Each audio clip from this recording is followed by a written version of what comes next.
Salam jumpa dalam program Janji Manis bersama dengan saya Pendeta Demianus Malawau. Hari ini saya mau mengajak para pemirsa dari Sabang sampai Merauke untuk mendengarkan firman Tuhan dengan tema pertobatan yang mendatangkan pemulihan. Tapi sebelumnya mari kita berdoa minta pimpinan Roh Kudus. Bapa, di dalam nama Tuhan Yesus Kristus, pada hari ini kami rindu mendengarkan firman-Mu. Kami berdoa kiranya Roh Kudus, Roh penolong, Roh kebenaran, Roh Tuhan Yesus Kristus menaungi setiap anak-anak-Mu, supaya mereka terbuka terhadap firman Allah yang hidup dan yang kekal. Berfirmanlah ya Bapa, karena kami telah bersedia untuk mendengarnya. Dalam nama Yesus Kristus Tuhan, kami berdoa dan bersyukur. Amin. Saya akan membacakan firman Tuhan dari Ayub pasal 42 ayat 1 sampai 6 yang berbunyi demikian. Maka jawab Ayub kepada Tuhan, aku tahu bahwa Engkau sanggup melakukan segala sesuatu, dan tidak ada rencanamu yang gagal. Firman-Mu, siapakah dia yang menyelubungi keputusan tanpa pengetahuan? Itulah sebabnya tanpa pengertian aku telah bercerita tentang hal-hal yang sangat ajaib bagiku dan yang tidak ku ketahui. Firman-Mu, dengarlah, maka aku akan berfirman. Aku akan menanyai Engkau, supaya Engkau memberitahu aku. Hanya dari kata orang saja aku mendengar tentang Engkau, tetapi sekarang mataku sendiri memandang Engkau. Oleh sebab itu aku mencabut perkataanku, dan dengan menyesal aku duduk dalam debu dan abu. Saudara-saudara yang kekasih dalam Tuhan Yesus Kristus, ya, kalau kita baca Ayub pasal 1, Ayub adalah seorang yang saleh, seorang yang hidup takut akan Tuhan. Tapi Tuhan mengizinkan iblis untuk mencobainya, ya. Dan di dalam, ya, waktu-waktu ke depan, ya, harta benda, bahkan semua anak-anak Ayub dipanggil oleh Tuhan. Kemudian harta bendanya habis. Dan lebih daripada itu, Ayub menghadapi sakit kulit yang luar biasa, sehingga istrinya mengusulkan supaya dia mengutuk akan Allahnya. Tapi Ayub, dia tidak mau mengutuk akan Allahnya. Tapi kalau kita baca Ayub pasal 3, Ayub pernah mengutuk hari kelahirannya. Itu berarti bahwa juga dia berbantah dengan Allah Sang Pencipta. Itulah sebabnya kalau kita membaca bagaimana Tuhan menyatakan diri kepada Ayub dalam Ayub pasal 40, ya, bahkan Tuhan menyuruh dia, amati setiap orang fasik yang congkak, tundukkanlah dia, hancurkanlah orang fasik di tempatnya, pedamlah mereka bersama-sama dalam debu, kurunglah mereka di tempat yang tersembunyi. Maka aku pun akan memuji Engkau, karena tangan kananmu memberi Engkau kemenangan, ya. Itu berarti bahwa Ayub di dalam kehidupannya masih kompromi dengan orang fasik, ya. Itu terlihat, ya, dia senantiasa, ya, menguduskan anak-anaknya ketika mereka sudah melakukan pesta pora. Hari berikutnya Ayub menguduskan mereka. Itulah sebabnya kata Tuhan, siapakah yang menghadapi aku, yang kubiarkan tetap selamat? Apa yang ada di seluruh kolong langit ini adalah kepunyaanku. Ayub 41 ayatnya yang kedua. Tuhan ingin memperkenalkan dirinya bahwa segala sesuatu yang ada di bawah kolong langit ini adalah kepunyaannya. Lalu Tuhan berfirman, apakah si pengecam hendak berbantah dengan yang maha kuasa? Hendaklah yang mencela Allah menjawab. Maka kata Ayub kepada Tuhan, sesungguhnya aku ini terlalu hina. Jawab, apakah yang dapat kuberikan kepadamu? Mulutku kututup dengan tangan. Ayub 39 ayat 35 sampai 37. Itulah sebabnya hari ini kita akan merenungkan ada beberapa hal prinsip dalam tema pertobatan yang mendatangkan pemulihan.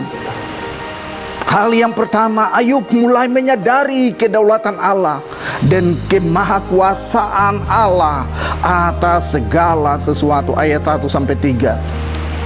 Itulah sebabnya dia berkata, aku tahu engkau sanggup melakukan segala sesuatu, dan tidak ada rencanamu yang gagal. Ya. Oh, ini hal yang luar biasa, bahwa di tengah-tengah keadaan yang terpuruk, Ayub sudah kehilangan harta benda, sudah kehilangan semua anak-anaknya, tapi dia masih berkata kepada Tuhan bahwa Tuhan sanggup melakukan segala sesuatu dan tidak ada rencanamu yang gagal. Haleluya, itu hal yang luar biasa ya. Jadi hari ini saya mau beritahu, kalau kita diperhadapkan dengan kesulitan, dengan penderitaan, jangan terlalu cepat kita putus asa. Jangan kita mengutuk hari kelahiran kita, karena setiap orang yang lahir adalah di dalam rencana Tuhan. Bahkan kata Mazmur 139, Tuhan sudah menulis rencananya ketika Bapak, Ibu, Saudara dan saya masih di dalam kandungan. Tuhan sudah menulis rencananya di dalam kitabnya. Bandingkan Mazmur pasal 139. Dan oleh sebab itu, Ayub meyakini bahwa rencana Tuhan tidak ada yang gagal. Jadi kalau kita mau berhasil, seharusnya kita ada di dalam rencana Tuhan, supaya Tuhan membuat kita berhasil. Yang kedua, Tuhan menanyakan Ayub. Oh, ini yang luar biasa. Dikatakan ya, firman-Nya, siapakah dia yang menyelubungi keputusan tanpa pengetahuan? Itulah sebabnya tanpa pengertian aku telah bercerita tentang hal-hal yang sangat ajaib bagiku dan yang tidak kau ketahui. Oh, ini sangat luar biasa. Ayub mulai menyadari bahwa dia bercerita tentang Allah, tapi dia sebenarnya hanya mengenal Allah secara samar-samar. Firman-Mu, dengarkanlah aku, maka aku akan berfirman. Aku akan menanyai engkau, supaya engkau memberitahu aku. Lalu Ayub menjawab, hanya dari kata orang saja aku mendengar tentang engkau. Ini hal yang harus kita waspadai ya. Jangan kita mengenal Tuhan dari apa kata orang. Dan itulah yang dilakukan oleh Ayub. Tapi sekarang matanya sendiri memandang kepada Tuhan. Tuhan bertemu secara pribadi dengan Ayub. Ini hal yang luar biasa. Jadi hari ini saya mau beritahu, kalau kita mau dipulihkan oleh Tuhan, kita harus bertemu secara pribadi seperti Ayub, bertemu dengan Sang Pencipta, muka dengan muka. Oh, luar biasa. Perjanjian Lama kitab Ayub mencatat bahwa dia sekarang memandang kepada Tuhan, bahwa Tuhan bertemu dengan dia secara empat mata, muka dengan muka. Lalu ayat yang ke-6, itulah yang menjadi sikap Ayub. Dikatakan, oleh sebab itu aku mencabut perkataanku, dan dengan menyesal aku duduk dalam debu dan abu. Ini sebagai tanda pertobatan. Pertobatan menurut perjanjian lama, ya, kalau seseorang menyadari akan keberadaannya, maka dia harus duduk dalam debu dan abu. Itulah tanda pertobatan menurut perjanjian lama. Dan Ayub lakukan ini. Oh, itu yang luar biasa. Jadi hari ini saya mau beritahu, jangan kita mengenal Tuhan dari apa kata orang, tapi kita harus mengenal Tuhan, tahu tentang Dia melalui firman-Nya. Kita harus membaca, merenungkan firman Tuhan, supaya kita mengetahui Tuhan menurut Alkitab, menurut kitab suci. Itulah dikala kita mendengarkan firman Tuhan, berarti kita mengizinkan Tuhan berbicara kepada kita.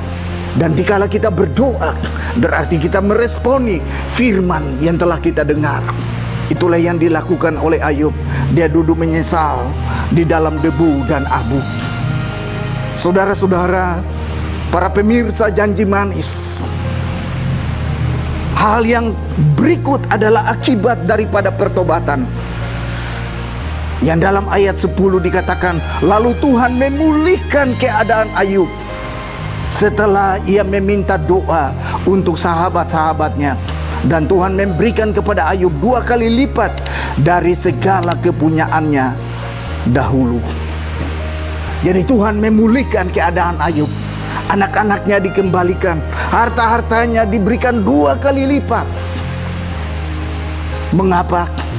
Karena di dalam pertobatan dengan kesungguhan hati, dari hati yang paling terdalam, maka ada pemulihan.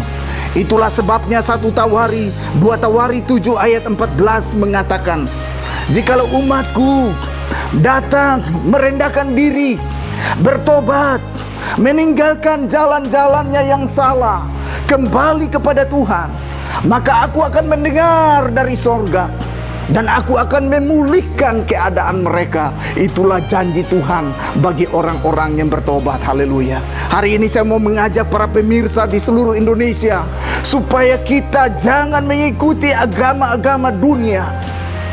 Sebab agama adalah usaha manusia untuk mencari Allah, tapi kekristenan adalah firman yang menjadi manusia di dalam Yesus Kristus, datang dari sorga untuk mencari Bapak, Ibu, Saudara, dan saya, supaya diselamatkan melalui karyanya di atas kayu salib.